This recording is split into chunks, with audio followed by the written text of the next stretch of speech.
So Gordon says to Howard, you landed another girl? That's the 4th this week. And Howard says, the 4th you know about. Listen, man, I have a gift. Back on Duck World, my cloaca was average at best. But here, women have never seen anything like it. Here, I am a sex god. Welcome to the Scafacci-verse.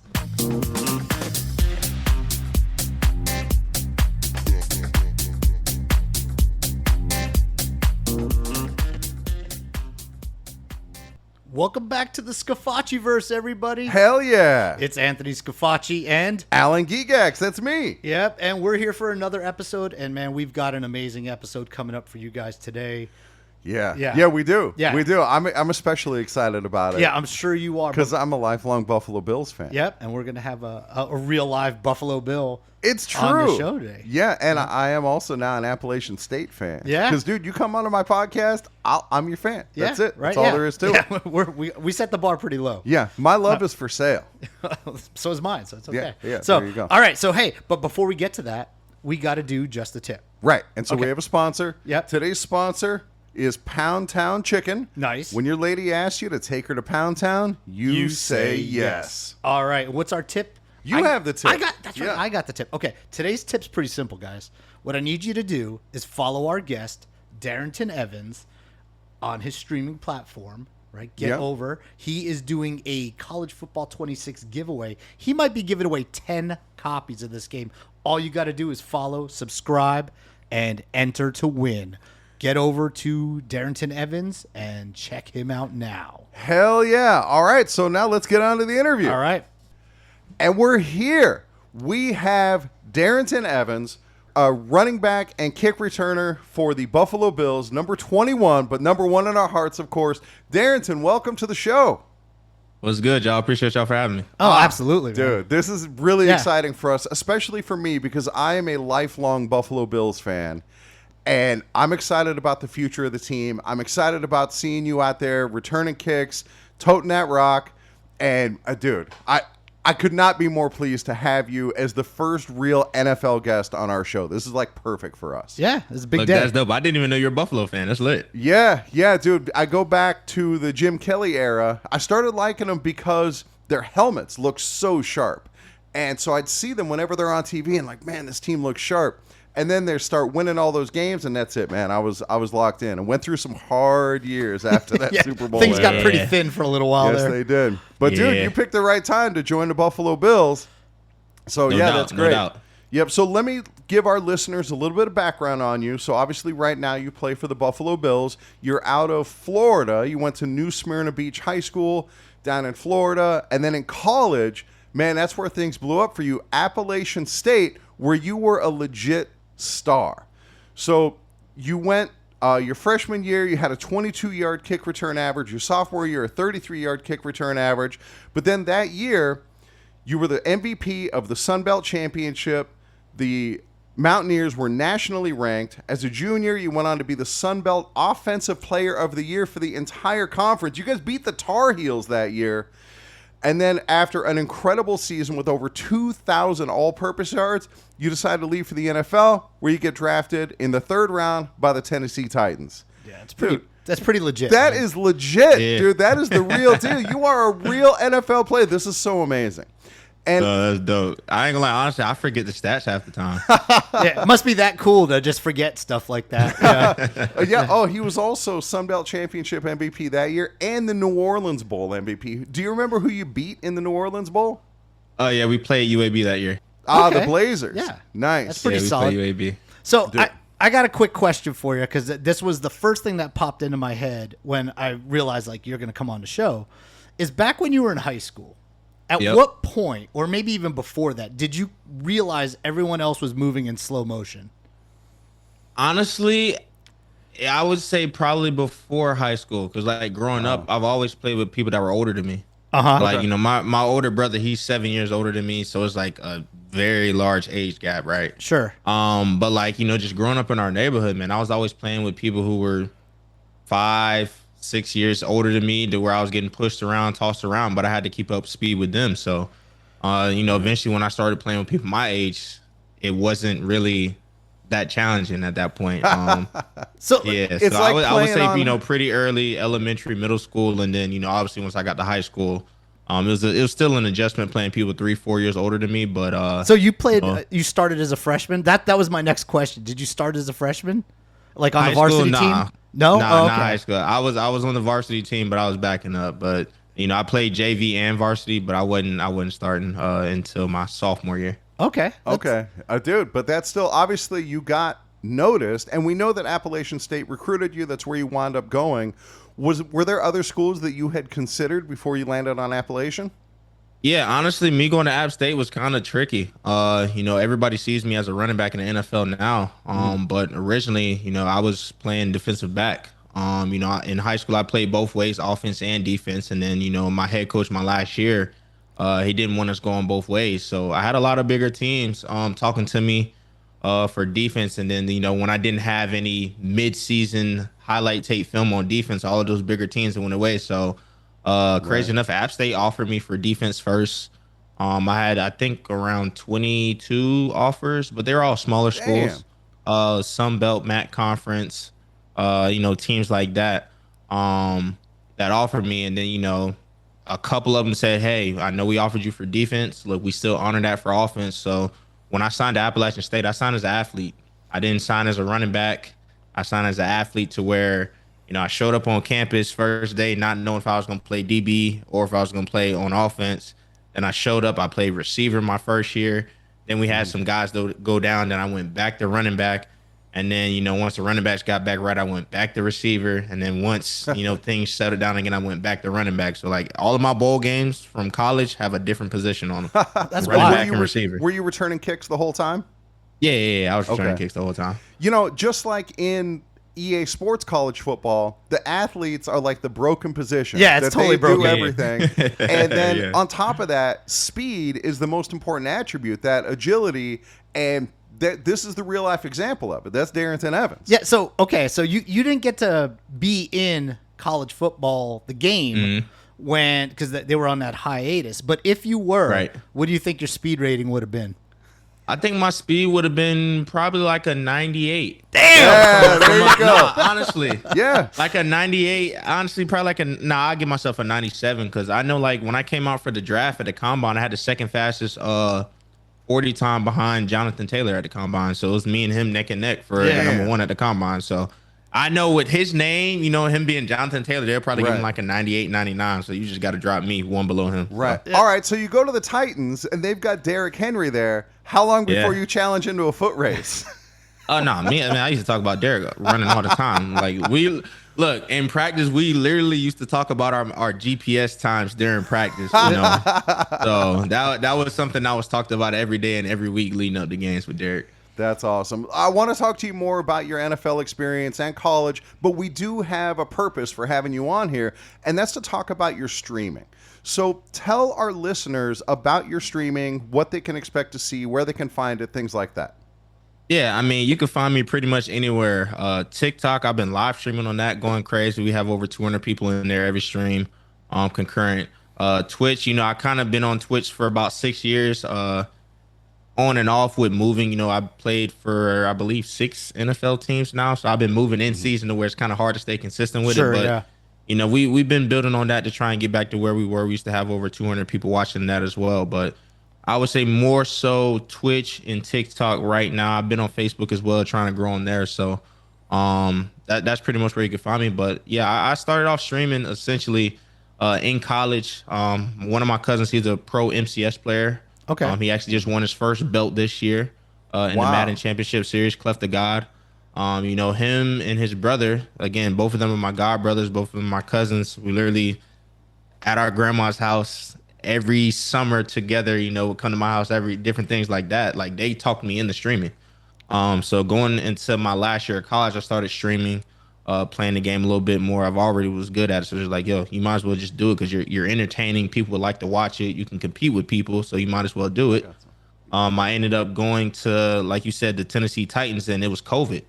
So there was no fan engagement to where people would come to fall camp or practice or different things like that. Games were almost empty. So I just used streaming as a way to interact with fans, interact with people, because we didn't have that face-to-face interaction during COVID. And then honestly, it took off a lot faster than I thought it would. And then I've just been trying to catch back up to it since. That's awesome, man. So I've been watching your stream. You know, I log on, I see these games that you're playing. And one of the things that I find really cool, I was curious when I logged on, is this guy going to play with Appalachian State? And you do. Mm-hmm. Yeah. Honestly, when college football first dropped and came back, I was playing every single game with Appalachian State. I didn't care if they had Alabama, Georgia, Ohio State. I was playing with App State for at least the first month, and then after that, that's when I kind of tailored to trying to match team overalls with overalls. But I'm gonna definitely go hard for my team. So I got a good question here. Okay, so obviously you can read NFL defenses, right? You see what's going on. You could read college defenses. You see what's going on. Yeah. How much does that help you as a player of the video game? Like, how quick are you to read what's going on, and do you think it makes a difference? I think it makes a difference, but at the same time, it probably hurts me more than it helps me knowing how defensive coverages play out. Because the thing is, like, you got a lot of these guys who watch these YouTubers and these streamers that are professional players, and they try and copy what they do. Mm-hmm. So when you try and copy what they do, but you don't understand it how they understand it, it doesn't play out how it's supposed to play out in real-time football. And then you also have, like, you know, the younger kids who come on and just want to use Travis Hunter every play, or Ryan Williams or Jeremiah Smith every play, and then, you know, just use the YouTube blitz or whatever. Like, you know, they don't play football how football's supposed to be ran. Absolutely. Yeah. So it's like, does that drive you nuts? Nah, not really. It just takes me about a quarter. After a quarter, I figure out what kind of player I'm playing against, and then I can just kind of adjust how I play too. So it helps and hurts. Yeah, it helps and hurts. If I'm playing like another teammate or something, like the other day I played Dalton Kincaid, you know, with him, you know, we both understand football basically at the same level. So it was really just a thinking game the whole time, which is fun. I love those, to where it's like, he knows what I'm doing on defense. I know what he's doing on defense. He knows what I'm doing on offense. I know what he's doing on offense. Now we're just trying to sit there and just like move the pieces around just to kind of just outdo each other mentally. Hey, we got exactly the same thing when he and I play each other. You know, it's a chess match. Yeah, total chess match. Maybe at a different level, but I'm just like, I think I saw the safety move. Yeah, right, exactly. So most of the Twitch streamers are essentially randos. They're just people like me and Rich, you know, who like playing the game. So when folks realize like they're playing against an actual NFL player, an actual collegiate star, how do they react?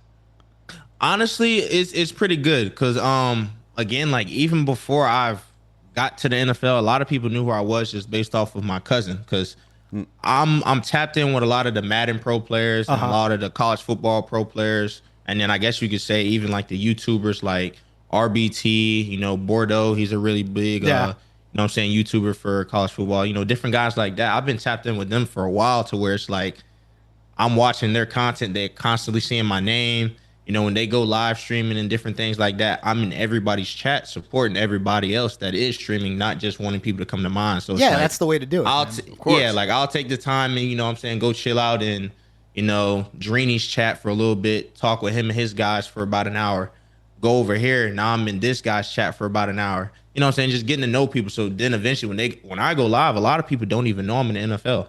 Okay. Which is, you know what I'm saying, which is cool. You know what I'm saying? They actually get to know me for me versus my job. But, you know, at the same time, your ability as a streamer stands on its own as well, just like your ability on the field. Right. And, you know, a lot of times, like when, you know, different people ask me about streaming stuff, you're like, how's it being like an NFL player who streams? I kind of flip it.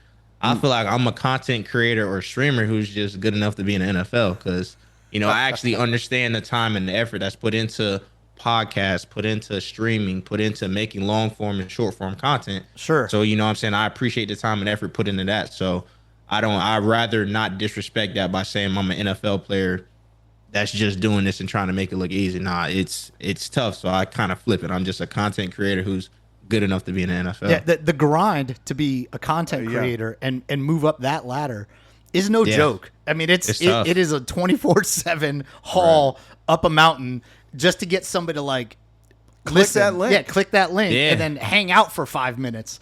And like, people don't understand the grind that goes in it. Like, honestly, like even for me, like a lot of my teammates, different guys across the league, like I remember when I signed with the Dolphins, Tyreek Hill knew who I was when I walked in the locker room.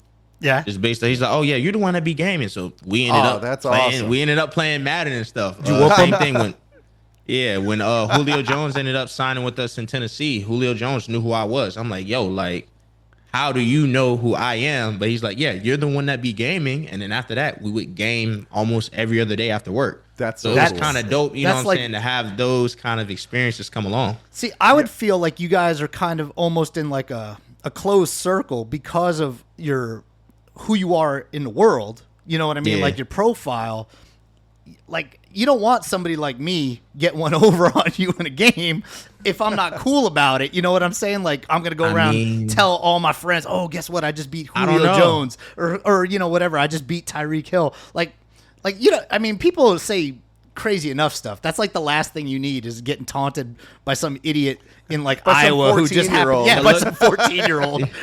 I don't know. I feel like I've met some of my like closest friends and like some of the dopest people in like the streaming content creator community. Like, you know what I'm saying? So I honestly talk to them more than I talk to teammates and some even family, like people I haven't even met. Or, you know, for me, like say we play a game in Seattle, mind you, that's all the way on the other side of the country. You literally have people come to the games with, yo, I watch you live streaming on Twitch or YouTube or TikTok. Like, That's so cool. It is cool. Things man. like that is dope. You know what I'm saying? And so they'll be in the Discord and be like, hey, I'm going to your game this week. You know, can we get a picture? Can we get this? And I'll make sure, like, hey, just let me know what you're wearing to the game, before the game, about 3 or 4 or 5 hours before the game, and what section you're going to be in. I try and make sure I get them gloves and stuff. So like I said, like I feel like I've met some of the dopest people from this side of thing versus actually being in the NFL because, like, you know what I'm saying? There's some genuine people out there. You just got to make sure, you know, that's what you're giving off. It's a great point because if people follow your stream, they have access to you in a way that other NFL fans don't have. It's a little more personal.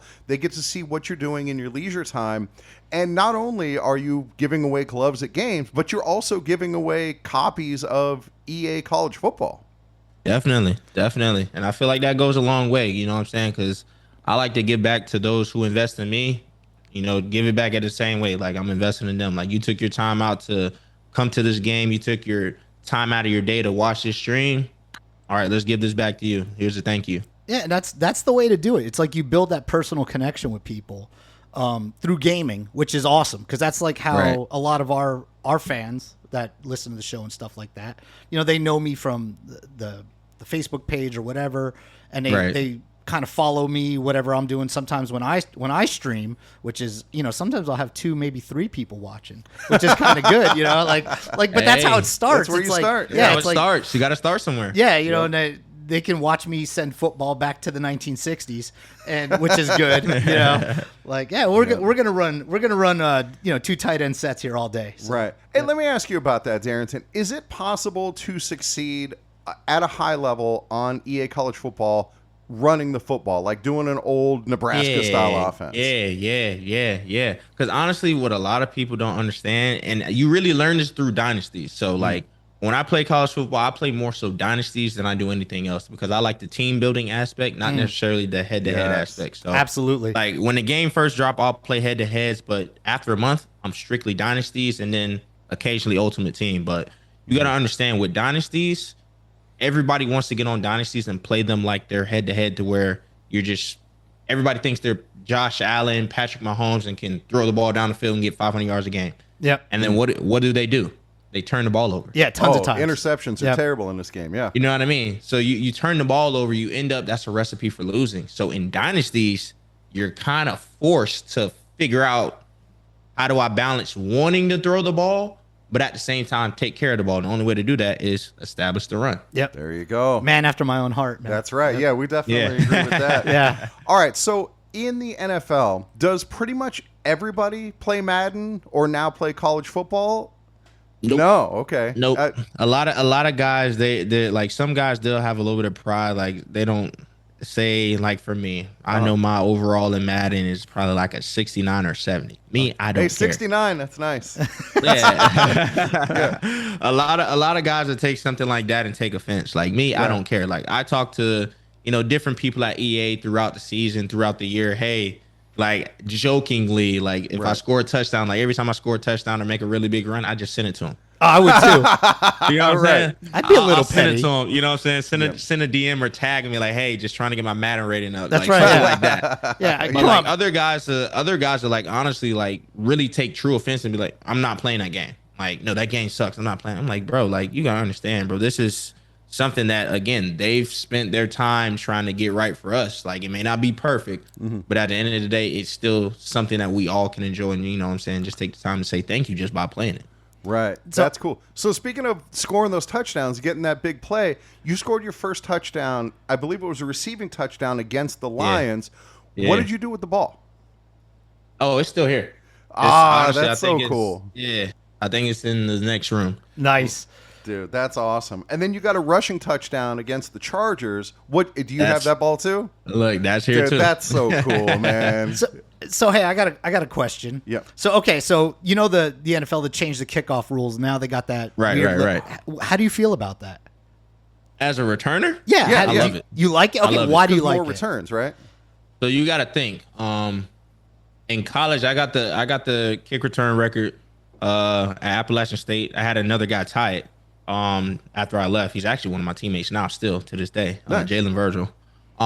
But in the older days, with the old style of kickoff, you have different waves of players running down, right? So say you break through the first line, you still may have people 10 yards further away that can still chase you down. Sure. Now, as a returner, everybody's even. So once you break through the first line, that's the only line of defense besides the kicker. Yeah, That's a good you're going to the point. house like as soon as you make that So first it's- move and find open field.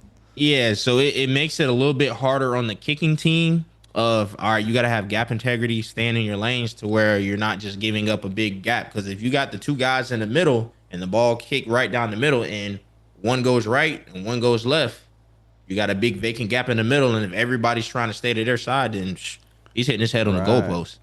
Yeah, So dude, I feel what a like great as insight. a returner, you love it. And then I think they changed the rule again to where like if you kick it and get a touchback, the offense gets the ball at the 35 now. All you need is one first down, and now you're at midfield. Yeah, and so they definitely want you to return the ball. I mean, They want more returns. The NFL wants you to return the Correct. ball, and Yeah, they strategically, I don't want you getting the ball at the 35 just by default. So I'm now going to gonna make you it, return it. Yeah, I'm going to make you Yeah. return it. So that's going to give you more opportunities, and going into this season, are you like thinking like, oh, that's it? I'm going to get those folks at EA better watch out for some highlights. it's going to be raining highlights. Yeah, I mean that's the thought every year. Like I tell myself every year, you know what I'm saying? Like it's a Pro Bowl year, whether that's on offense, that's on special teams, wherever they put me. They could put me at kicker. Hey, I'm Right. trying to go Pro Bowl for that. So Sure, right? Yeah. If the opportunity does come to get back there, and return some kicks, hey, that's the mindset. That's how we going into it. And one of the all-time most beloved Buffalo Bills was a special teamer, Yeah. Steve Tasker. Yeah. And so you're kind of following in some big footsteps there. Hey, shout out to Steve, man. Shout out to man. Steve. That's my guy. You can be an absolute star and loved by a whole community on special teams. No doubt. Look, Yeah. Evan Hester. Oh, yeah, exactly. Yeah, I mean, the returners, the big flashy returners obviously get, and that's you. They get that love, but yeah, man, you put in some work out there. And when you're playing EA and you break one and you take it to the it's house, so satisfying. Dude, man. honestly, there's very few things in the man. game as good as that because it's pretty hard. Like especially if you're playing on Heisman and stuff like that. Like Yeah. the game isn't real favorable to the return game, but if It's you can not. make that one move. And all of a sudden, it's like, oh my god, I think I'm gonna go. And then Look, it's a recipe. It's a recipe that a lot of people don't know. So for me, honestly, I feel like I return at least one a game. Wow. Yeah, there's a guy in our league who does the same. I think he's got it. He just got it figured out. I can't do it. All right, so what's the tip? Give us a tip. I might have to gatekeep that. All right, yeah, that's You fair. got to watch the stream, man. To just figure it out. You know? That's how you get into the NFL. You got to be competitive. That's right. At yeah. all levels. Yeah, you can't just let things like that slide. I may have to drop a video on that or something. I think I put one out, and everybody's like, "Yo, that's how you do it." And then people start tagging me like, "Yo, I've been returning kicks since." So we'll see. Right on. All right, so at Appalachian State, I want to go back to college for a sec. So you go to Appalachian State. I presume you really had no connection to the school before you got there. Is that right? I mean, maybe a passing you can say that. Yeah, Okay. I knew about App State from the Michigan win. Oh yeah. yeah. But at the same time, like I was young, so it really didn't hit as hard as it would have hit if I was older and really understood it. You know, that happened in 2007. I was 8, 9 years old. Right. All right. So So it's tell our like- listeners, who is Appalachian State's biggest rival? Appalachian State's biggest rival to me, nobody. All right. Well, know, that's look, fair. Okay. Well, To me, when I was there, Yeah. I can count the amount of losses I've had in my career at Appalachian Yeah. State on two hands, almost one. you guys won the Sun but Belt every year you were there, right? We won a Yeah. Sun Belt, we won a bowl game every year, Yeah. and we should have went to the New Year's Six Bowl maybe twice, but Right. to each his own. Yeah. But on paper, if you talk about biggest rivals, you'll probably say Georgia Southern's up there. Yeah. For So that's sure. what I You want know, to they- ask about. Because Yeah, they go way back. right, and that rivalry has a great name, deeper Yeah. than hate. Yeah. So, but Hate when week. you hate week, is that what they call it on campus? Hate week. Yeah, That's hate week. awesome, dude. That's so Yeah. good. So when you show up on campus, it's not like that automatically gets built into you.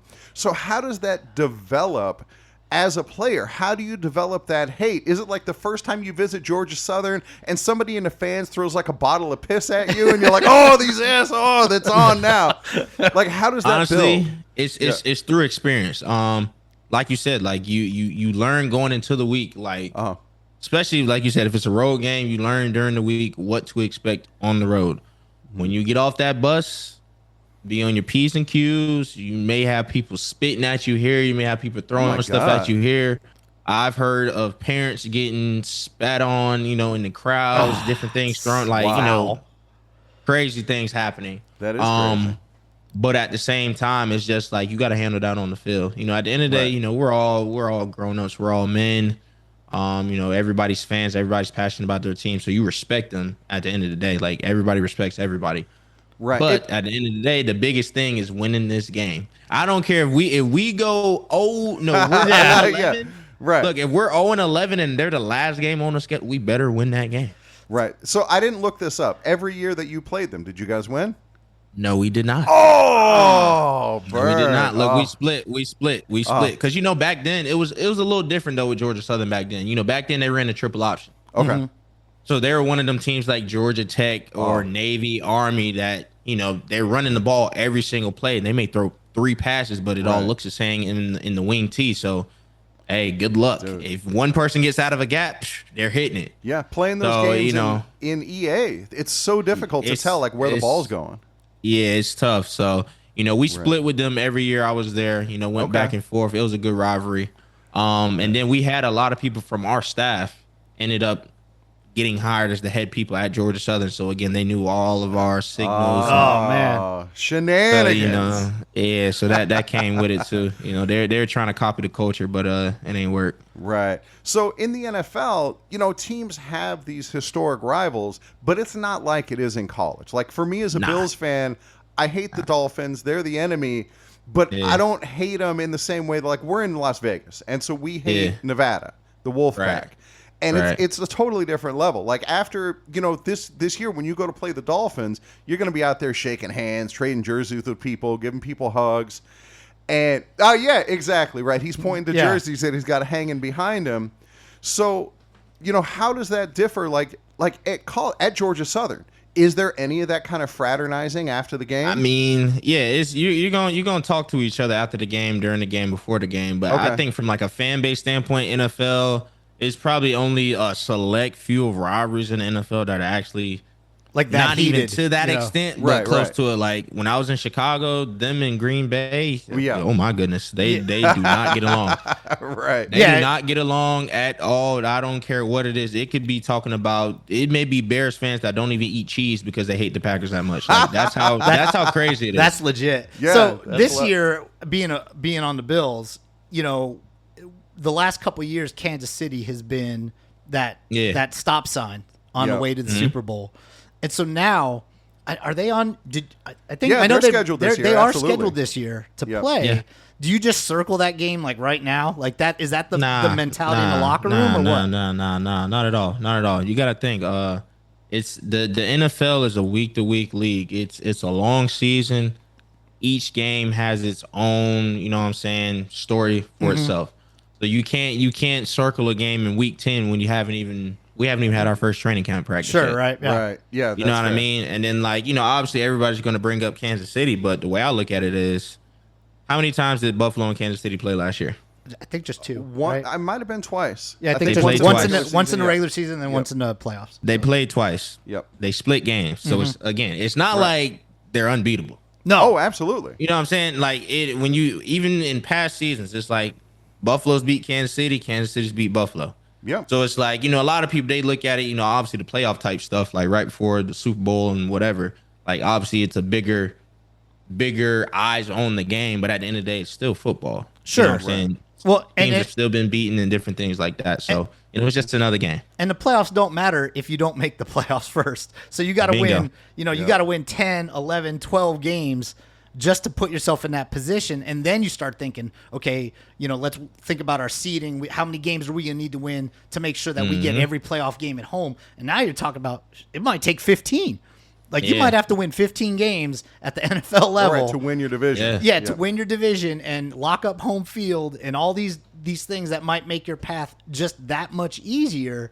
When it's nothing about it is easy. Like nothing about winning. Easy. Nothing about winning even one NFL game is easy. That's one thing I can say I learned in Tennessee from Coach Vrabel. Like winning in this league is not easy. Like we obviously, when I was in Tennessee, we won the AFC South Championship 2 years in a row. We had the number 1 seed in the AFC, got a first round by my second year.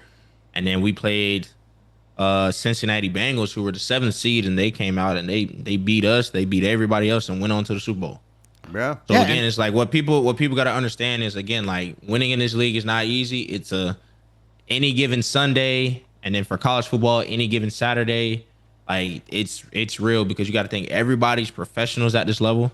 Everybody's at the highest of the highs, and that's just what it is. Like everybody's doing their job, and it could be one play that swings the game in this way, or one call that swings the game this way. Absolutely. Right. That's what it is. So in college, there's a lot wider talent gap from one team to another. Tell me about, in college, what was your most satisfying win or the biggest win for Appalachian State? Was it the game against the Tar Heels? I mean, we beat 2 Power 5 teams my last year. We beat North Carolina and South Carolina. Okay. That's pretty nice. That's solid, that's pretty man. nice. But I don't even know if I would count those 2. I would say beating Louisiana Lafayette in our last Sun Belt Championship game. Like obviously, those are the in Carolina games with North and South Carolina, but we expected to win those games. Okay. Because we knew what we had in our locker room, we knew what kind of team we had. But I would say, like, even to add on to the rivalry thing that you brought up earlier, I feel like over time when I was at Appalachian State, the rivalry with Louisiana Lafayette built up. We played them in 2017. We beat them really bad, and then that was where the year after, Coach Billy Napier, who's at Florida now, he took over. And when I say he turned that team around so fast, like he turned that team around so fast. We played them twice a year because we play them in the season, and then we play them in the Sun Belt Championship game. We played them back to back years, like nonstop. And every game was a battle. Every game was a scrap. Yeah, part of having a good route. Go ahead. Yeah, that was one of them games you circled, and it's like, hey, you better bring it, or it's gonna be one of them games you go home sad. And luckily enough, we won every matchup versus them. But even then, like, that's why I say, like, in the NFL, it's not in the same tier when it comes to like rivalry games and different things like that. All right, so now in about a week, the new game's gonna drop. Obviously, you're gonna be playing it. Being an Appalachian State alumni, one of their best players that's ever come through the doors there. Do you talk to those guys now? Like, do they bring you in to come talk to the team? Anything like that? I went up there in what month was that? March. I went up there in March for the spring game. They got a new coaching staff now, so everything's new. They've been switching staffs for a bit. I had 2 different head coaches when I was there. Right, Satterfield and Drankwitz, yeah. Yeah, and then the year I left, I could have stayed and I would have had a third coach, because I left early. Right. So it's been a lot of turning coaches over. But yeah, I talk to the guys all the time. They don't necessarily need us on campus. We do our part as alumni of reaching out, staying in contact. So we've had a couple guys come out to the league. We all train together. Hey, Okay. Oh, that's if cool. you're in South Florida, hey, contact this person. We're training here. If you're in North Carolina still, contact this person. We're training here. If you're in Texas, we got people like you know what I'm saying. We just try Sure. and keep contact with everybody to make sure as those guys are coming out, we don't have the same resources that Alabama or Georgia has, but we can use the resources we do have with each other and just make sure everybody's okay. So how's that team going to look on the game this year? What you excited about them? We're still learning. You got to think the transfer portal is different. So after that spring game I went to in March, Yeah. half of the team left. What? Wow. Yeah, half the team left. And then the thing is, when the head coach took over, he took over after the first transfer portal wave. So Okay. he didn't really get to recruit his guys in. And then during the, I guess you call it the winter, spring semester, they did the practices. And then after that, they had people leave. And now he's getting his guys in. So I haven't seen his guys he's brought in. I've seen the older guys that It's were so there. dynamic. I know. Yeah. compared to They what it said used to in be. the new game, the transfer portal is going to be a much bigger part because in 25, Yeah. maybe like one guy might leave your school or two guys might want to Yeah. leave your school and maybe you sign a couple of guys. They're talking about now that it's going to reflect more of the real environment where you're going to have like, 15, 16, 18 guys. Right. And if you have a star player, they better be getting touches or they're going to go. gotta Well, they get don't have to them, worry yeah. about that on my game. Yeah. Yeah. I'm running to tread off the wheels on everybody. Like you're Yeah, out no, there. man. Yeah. I think I got my way around. I've been prepping for that for a couple months because Right. in all of my leagues, I've had the #1 recruiting class in every dynasty I've been in. And I think I know how to work my way around keeping guys that are 4 or 5 stars that would normally leave in. Okay. You got to win your games, and when you're up, sub them other guys Oh, in. That yeah, way they right, get, you know what I'm exactly. saying? Yeah, you gotta rotate that roster and get guys on the field. Yeah. Yeah. Because no 4-star guy wants to sit like on the bench at Buffalo Yeah. for like 3 seasons. Like, come on, man, that guy's a Yeah. redshirt Right. senior. Like you. So like a lot of times what I would do in our dynasties again, like, a lot of people like say they got a receiver with 99 speed, 99 acceleration with like takeoff and all of that stuff, whatever. Right. They would get him like you'd have them literally span this one player and get him 2,000 yards receiving in like 9 games. Mm-hmm. Me, I was never that guy. I may have that player and I can do that. I'm gonna get him to 1,000 yards as fast as I can, and then I'm not using him again for the rest of the season. So I would literally have 4 receivers with 1,000 yards receiving. I'd have 2 running backs with 1,000 yards rushing, and then I may have a tight end with like 700 or 800, getting close to. Yeah, I like to would spread the ball around. So. Yeah, I would like to spread it around to where it's like, all right, this guy's a senior, he's leaving. I don't need to give him no stats at all anymore. Let me work on these. Freeze 'em out. Yeah, let me right, work right. on these.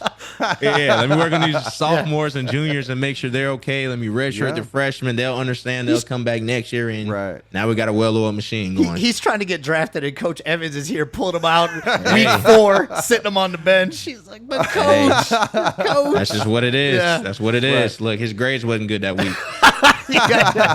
We do what you got to do. Hey, speaking of the grades, so let me ask you a fun question about the game. Since you never got to see yourself in EA college football, have you made yourself as a Road to Glory player and put yourself on Appalachian State or whatever?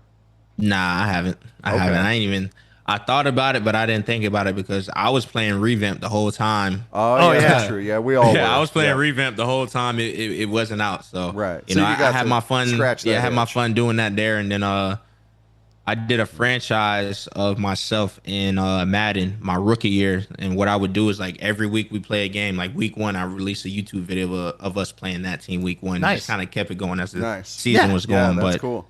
after that, I really. I'd rather just play games and drop content everybody else want to see. Yeah, so before we get out of here, let's get back to that content again. If people want to find you, if they want to check out your stream, what platforms do they go to, and what do they search for to find your content? Yeah, you can search It's Live, ITZLIV, and then 3 E's on TikTok, on Twitch. If you go on Instagram, it's the same on Instagram. That's my personal Instagram. But then if you want to go to my gaming Instagram, just add TTV behind It's Live. All right. Nice. Facebook, I think it's just my regular name, Darrynton Evans. Well, You and, can and search also it. your fan page, because now, Yeah. because I've been sending people there. Yeah, it should where- be Darrynton Evans on both. Yeah. On Facebook, I believe. Nice. And so yeah, man. I think this has been great. Like it's awesome to talk to you. It's awesome to get to know you a little bit. It's awesome to listen to your perspective on things, because it is definitely different than my own.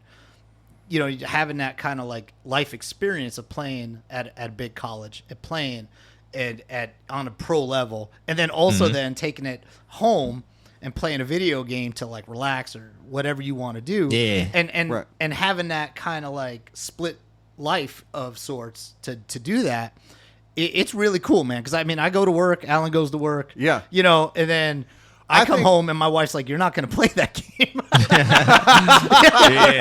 Yeah. No, look, man, I understand. My wife was the same way at first. Yeah. She's like, "What are you doing?" I'm like, "I'm going to go clean up dog poop," and then I go out into the backyard. So yeah, my wife, she kind of came around. Once I started streaming a lot more, she started seeing the community we were building. We started doing some different events, like in-person events, where I would team up with like different gaming arenas. Kind of the same thing we're doing with the NCAA 26 giveaway. I was giving out multiple PlayStation 5s to where it'd be like, all right, hey, on this Saturday, we're popping out at this place in this city, show up, and we're playing the video games all day. So we would do it. We'd have literally over 50 to 70 some people pull up, play the game all day, give out 2 to 3 PlayStation 5s. Dude, that's Xboxes, awesome, different things like that. And then after she started seeing like the amount of people that you can like literally just make their day just by playing a video game and, winning a PlayStation 5 or Xbox, that's kind of when she started coming along. Like she'll even come on, like sometimes when I'm streaming, she'll come on and just talk to everybody. She knows people on a first name basis now. Like it's pretty dope. That is cool, man. Yeah. My wife is not that supportive. She won't be showing up on the show here anytime soon. Yeah, my wife at least tolerates me playing. I don't think you're in that same. Not yet. No. But I was telling Darrynton, I said, I told my wife that you were going to be on the show, and she was not impressed. And I'm like, but babe, this is like a real actual NFL player, like playing in the NFL, and he plays the game, and he's on my page. Yeah. And she just looked at me, and I was like, yeah, never mind. Dude, look, what you got to do, you got to get her to a game, bro. Oh, she's get been. Her to a game. I take her to Rebel games. Have you been to a Raider game? Dude, I ain't not those prices. Yeah, I ain't trying to get stabbed. Well, that too. Yeah. Look, they got a new stadium, so everything's a little bit higher there now. Dude. Are you coming? Are you guys play the Raiders this year?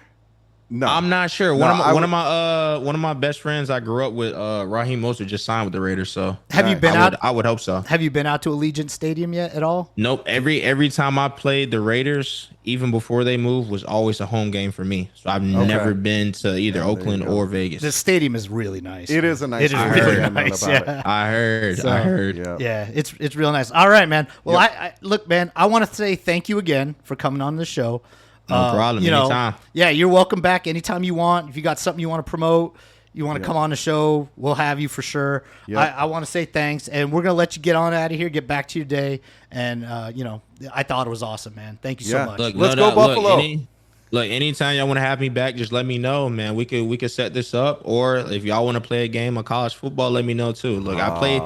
The way I set it up, bro, on the stream, I play viewers every time I go live. I watch. I'm playing. Yeah, I'm playing viewers in the stream, so it's not like I'm just playing so people watch. No, I'm playing to play whoever's in the stream. That's you know what I'm saying? That's cool, man. That's really I think that's cool. great. Yep. All right, man. Well, thank you, Darrynton. I want to say thanks again. Dude, we did it. Yeah, we did it. We pulled it off. Holy moly. Yeah. That was so cool, dude. Yeah, he's a good dude, man. Yeah, and then listeners, you don't know, but after the podcast, after the interview ended, we spent another like 10 minutes talking to the dude. Yeah, he is so down to earth. Yeah. Man. Yeah, he's definitely worth a follow. Absolutely. You guys, I'm telling you, we've done a bunch of interviews. Yeah. This one is probably one of the best, man. Oh, dude, Darrynton Evans, good dude. Yeah, he's a good dude. I'm a follower and a fan for life now, man. So hey, do we have a sponsor for this amazing episode? We do. We have a new sponsor. Boy, did they pick the right time. Yeah, they got to get hitch their wagon to the timing is Stefaci-verse. everything. Yes. Right? All right, our new sponsor. Do you remember who introduced us to this sponsor? It was one of our fans. I think it was Daniel Snyder again. Yeah, very well may have been. Dude, he's like a salesman. Yeah, he's great. He's out there hitting the pavement for us. We should hire him. All right, so this sponsor is Rock Hard Caulk. Hey guys, are you? Oh wait, it's got to be a manly. I'm sorry. Here we go. Hey guys, are you sick of your home improvement projects leaving you feeling flaccid? Do you stare at those gaps and cracks and just wish you had something robust enough to fill them? Well, wish no more. Introducing Rock Hard Caulk, the ultimate heavy-duty, all-purpose caulk designed for the man who knows how to get things done. Rock Hard Caulk isn't just strong, it's unyielding. Our advanced formula ensures a tight, durable seal every single time. It's the kind of caulk you can confidently grip, squeeze, and apply to any crevice, knowing it's going to hold firm. So the next time you're staring down a drafty door frame or a loose tile, don't just stand there. Grab your Rock Hard Caulk. Because when you've got Rock Hard Caulk in your hand, you know you're ready for anything. That is pretty amazing. I want to thank our new sponsor. That's a good sponsor. Yeah, dude. That's a perfect fit for us. Yeah, next time do the voice ahead of time. Get ready. Yeah, be ready. Yeah. All right, everybody. So that is it. For this amazing episode, I am Anthony Scafacci. I'm Alan Gigax. This has been a Balls Deep production of the Scafacciverse podcast, and we are out.